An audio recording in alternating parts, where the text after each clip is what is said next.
It's a silly thing, but I never thought about Mechanicus eating before. I just assumed they had batteries or some sort of fuel. And Asterius, Antipada, and Heironomyia sit in silence across from me, spooning some sort of gruel as C-31 keeps his eyes trained out the window. I look at the table spread and am dumbstruck by its variety. It's absurd. The sector is falling apart. People starve in the city. And we're here eating brewers' delicacies. How are you adapting? Huh? Your appetite. Following an augmentation, hunger typically subsides. Maybe you could give me a new stomach then. Stomach augmentation? Highly recommended. Please, eat. The provisions in the sector run low. This will be one of the last feasts for quite some time. We will ration as we approach the mandible point. Sure.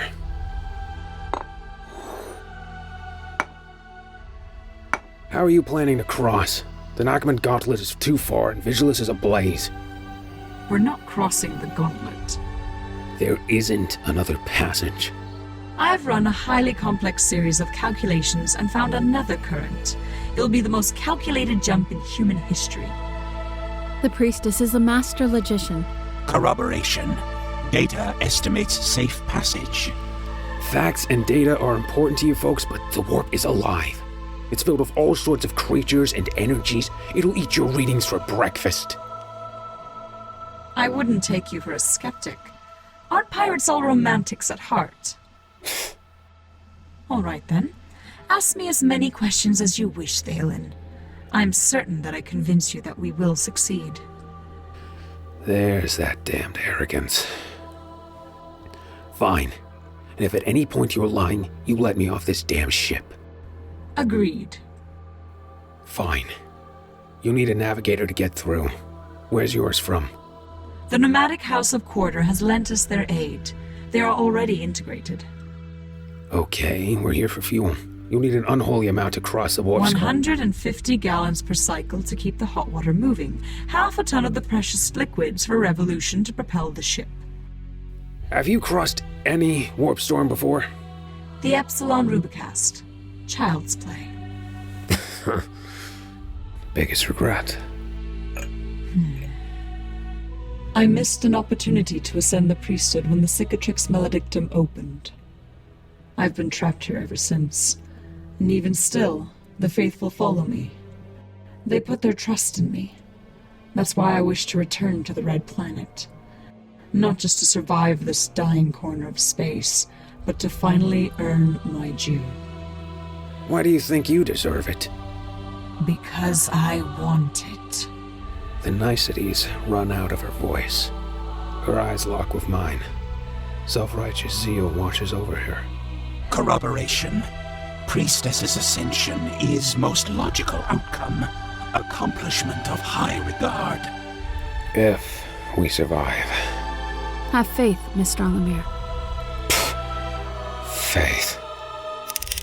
It is time to say goodbye to the Imperium Nihilus, Theolen. Come. We have rituals to attend to before we depart. Faith.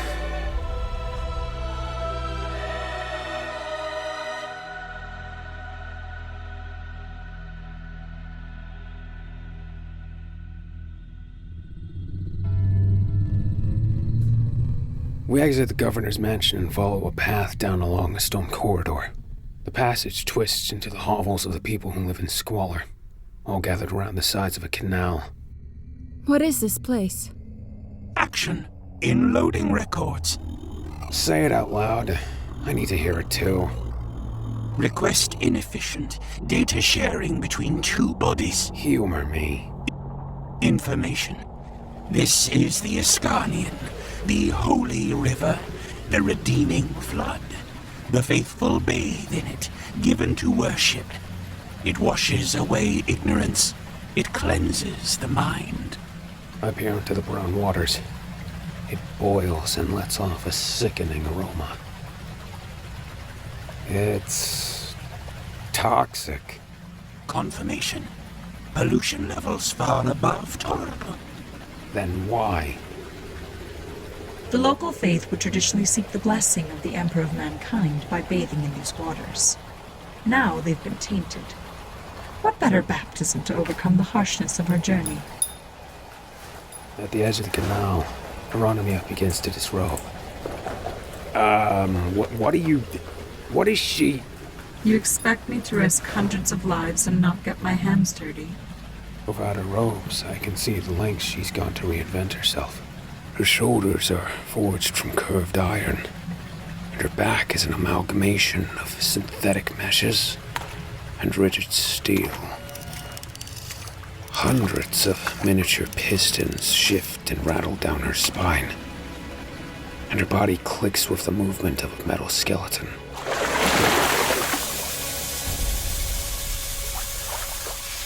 The noxious waters boil around her as she begins to submerge herself in a toxic river. Gases steam off her metal thighs and hips. You may not like the way we've met, Mr. Al-Amir, but it's hard to hate someone once you understand them. By moving away from our human bodies, we increase our likelihood of survival. She isn't your jailer. She's saving you from the sector and the weakness of flesh. She turns and looks at me, and her eyes betray a smile. She's taken notice of you, like she did for me. For a moment, I forgot she's my captor, and begin to believe maybe she can actually do this.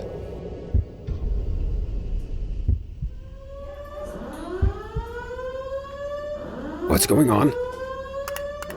Global defense matrix has come online. Xeno signatures have entered high orbit. Imperial Navy assets have been routed. What are they doing here? A look at Heironomyia. She exits the waters, steam rolling off her frame. It's the Drukari. And Asterius hands her the robes, and she nods as if expectant of the situation. I collect lost souls, Theolen. It appears that their former slavers want back what they mistakenly think is theirs. A flash of light illuminates the canal, and all eyes are cast upwards. In high orbit, we see an Imperial cruiser billowing smoke as it trails across the skyline, falling to the horizon. Skitarii preparing for evacuation. What is a pilgrimage without a trial?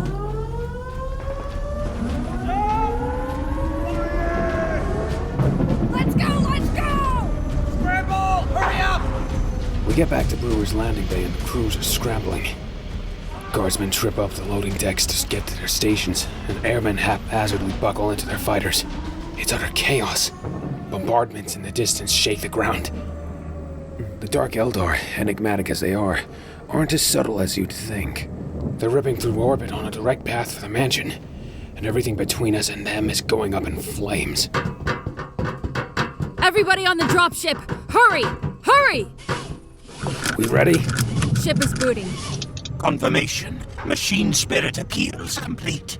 Pirate, if anything happens to her, Well, if she dies, I die, so... I don't like you being here.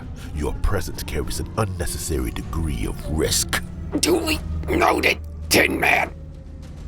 C-31 pulls up real-time data on the monitor next to my cockpit. We look for anti-air assets to cover our escape. Enemy transports. They're dropping troops and shredding through the guard. Hey, wait! Can't leave us! Guardsmen race to the dropship and begin piling up the back. Hey! Let go of the hat! Please accept your fate! Lady Bosch! Lady Bosch! We need to work together. This world is under attack. You can't let them take us alive! Proceed! C-31 clears off the stowaways and I swallow hard. Ignition. My heart is pumping, and I can't tell if I'm afraid or having the time of my life. The aliens scorch the sky with waves of fire. Direct hit. First round. These guys aren't joking around. They don't care about the guardsmen reserves. We're clearly the target. We limp off the side of the landing bay and begin skimming the street. The Xenos graze us as we blast past, squads of them unloading their weapons. The vertical takeoff stalls. You need to lift! Yeah, I'm working on it! Heironomyia walks up to the console and points at the long-range sensors. The command vehicle at the center. They'll aim for that first to cover their descent. Target ahead. Dead ahead in the middle of the street is a dark Eldar with a long-barreled weapon. It crackles with energies too bright to miss from here. Theolen. The alien lifts its weapon. It crackles with power. Hey, warrior! Son of a bitch! A beam of energy pierces the front of the ship, and the damaged systems crackle and fold in on themselves. Appeasement, machine spirit, calm thy supports. We nosedive. I fight with the controls to avoid the buildings around us. Fly, flesh bag! Omnissiah, guard us! Our ship begins to pull away from the ground, but it's too late. Hold on!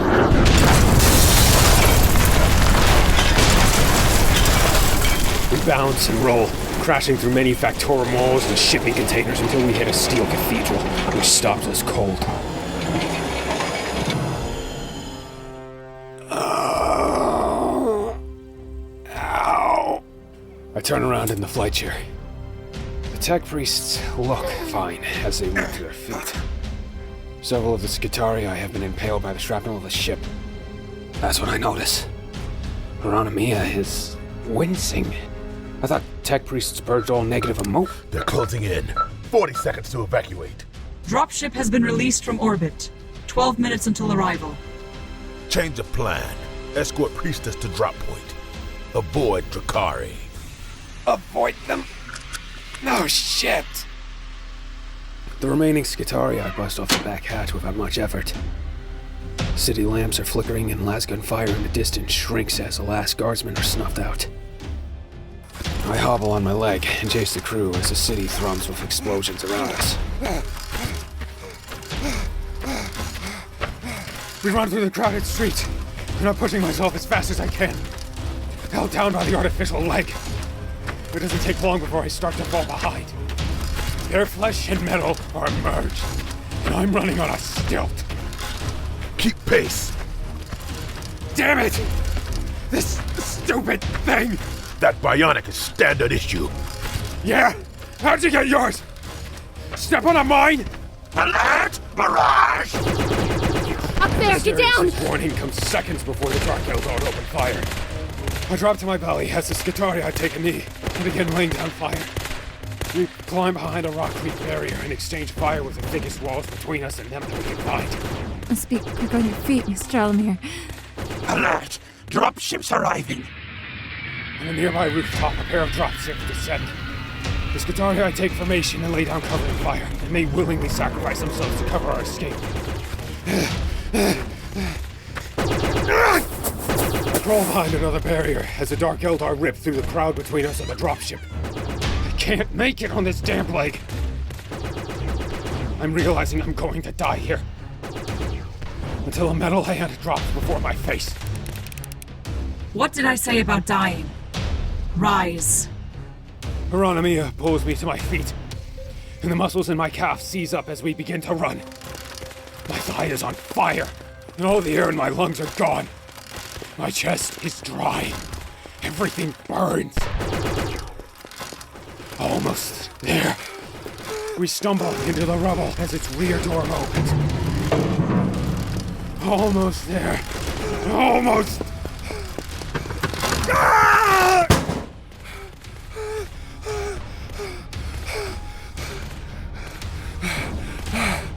I made it. I made it.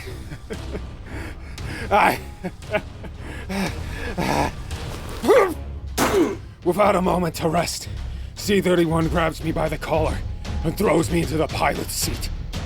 Let's go. Board. Closest barrel! We're almost there! Antipara! Antipara is shredded to pieces as she races into the dropship.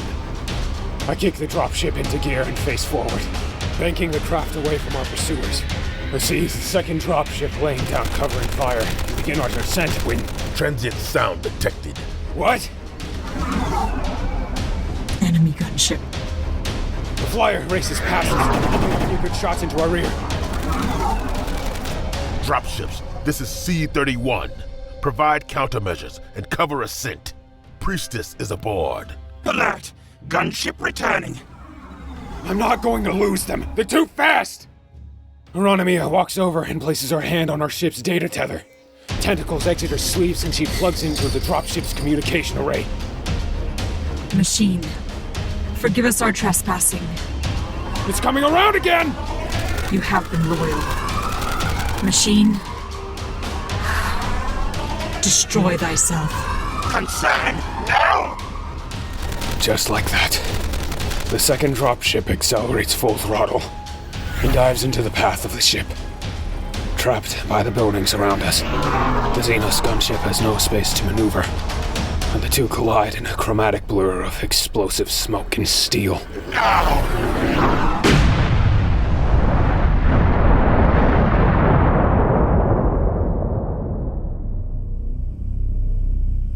And Asterius hangs his head, wounded by the action. It's like he's lost a parent, or a friend. We break into high orbit, and Heironomyia's eyes catch mine, and I recognize her expression. My priestess, are you troubled? Fury.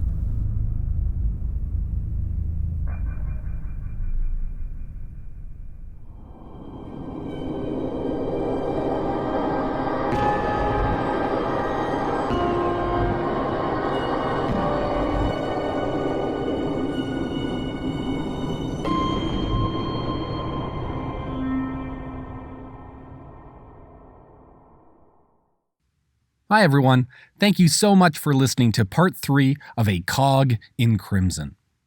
This fan-made audio drama is part of an anthology series put on by Cold Open Stories, and it's our first serialized arc. Now what we're doing could be called community theater set in the 41st millennium.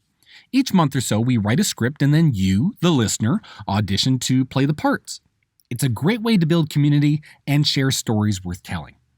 Now, all levels of experience are welcomed, and these are fan productions, so whether you're a writer, an actor, or an alien raiding party with a grudge, you can check us out on coldopenstories.com or on social media for the latest casting call. A Cog in Crimson was written, directed, and produced by Colin DeGraff, with music composed by Robert Renato Hack.